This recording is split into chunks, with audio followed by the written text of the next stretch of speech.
Welcome to Thalapathy fans. So நம்ம சேனலில் நம்ம தளபதி பற்றின லேட்டஸ்ட் அப்டேட் பற்றி தான் பார்த்துட்ருக்கோம். ஸோ நம்ம தளபதி இந்த 2026 சட்டசபை தேர்தலில் ஒரு மிகப்பெரிய சம்பவத்தை வந்து பண்ணியிருக்காரு அப்படிங்கிறது தமிழ்நாடு முழுக்கவே தெரியும். அதாவது புதிதாக தொடங்கிய அவருடைய டிவிகே கட்சி மூலிமா பெரும்பான்மையாக தன்னுடைய முதல் தேர்தலையே வந்து அவர் வந்து வெற்றி பெற்றிருக்காரு. ஸோ இது நம்ம தளபதியோட இந்த வெற்றி வந்து பார்த்திங்கன்னா தமிழ்நாடு மொத்தமாக இந்திய அளவில் வந்து பேசப்படுது. ஏன் அப்படின்னா கட்சி ஆரம்பித்த 2 வருடத்திலேயே வந்து ஒரு மிகப்பெரிய ஒரு அளவில் வந்து வாக்குகள் பெற்று வந்து ஆட்சி பிடிச்சிருக்காரு அப்படிங்கிறது ஒரு சாதனையாக கருதப்படுது. ஸோ அது மட்டும் இல்லாமல் நம்ம தளபதி விஜய் வந்து அடுத்து வந்து ஒரு முதலமைச்சராக பதவியேற்க போகிறாரு. ஸோ அந்த நிகழ்வு வந்து பார்த்திங்கன்னா அந்த தரமான சம்பவம் பார்த்திங்கன்னா கூடிய விரைவில் வந்து இன்னும் ஓரிரு நாட்கள்லேயே வந்து நடக்கும் அப்படின்னு வந்து தகவல் வெளியாகிருக்கு.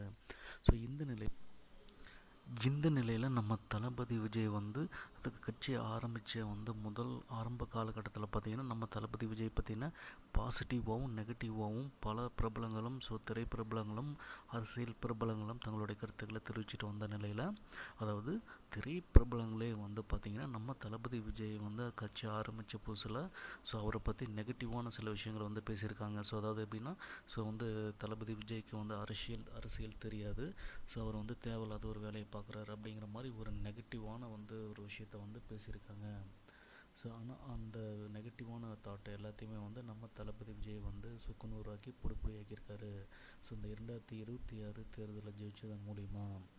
இந்த நிலையில் பார்த்தீங்கன்னா அந்த தளபதி விஜய் பற்றி இதுக்கு முன்னாடி வந்து நெகட்டிவான விமர்சனங்களை வெளியிட்ட பல பேர் வந்து இப்போ வந்து மன்னிப்பு கேட்டு வந்து வீடியோ வெளியிட்டுருக்காங்க.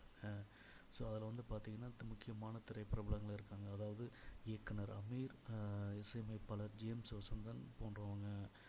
இந்த நிலையில் இயக்குனர் சேரன் அவர்கள் வந்து இப்போ ஒரு வீடியோ வெளியிட்டிருக்காரு.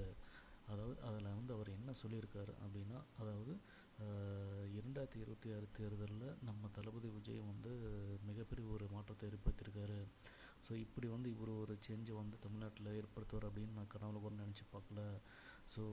அப்படின்னு சொல்லிட்டு இதற்கு முன்னாடி வந்து பல பேரும் மாதிரியே வந்து நானும் வந்து நம்ம தளபதி விஜய் பற்றி வந்து நான் நெகட்டிவான விமர்சனங்கள் தெரிவிச்சிருக்கேன். அதுக்கெலாம் வந்து நான் இப்போ வந்து மறைமுகமாக வந்து மன்னிப்பு கேட்டிருக்கேன். விஜய் பற்றின நெகட்டிவான என்னுடைய தாட்டை வந்து அவர் வந்து தப்புன்னு சொல்லி ப்ரூவ் பண்ணியிருக்காரு. விஜய்க்கு வந்து என்னுடைய வாழ்த்துக்களையும் அதே மாதிரி என்னுடைய ஆதரவையும் நான் தெரிவிச்சுக்கிறேன் அப்படிங்கிற மாதிரி ஒரு விஷயத்த வந்து தெரிவிச்சிருக்காரு. இதன் மூலிமா நம்ம தளபதி விஜய் அடுத்தடுத்து சம்பவம் பண்ணிகிட்ருக்காரு அப்படிங்கிறது தெளிவாக தெரியுது. மேற்கொண்டு நம்ம தளபதி விஜய் என்ன சம்பவம் பண்ண போகிறாரு அப்படிங்கிறத வெயிட் பண்ணி பார்க்கலாம்.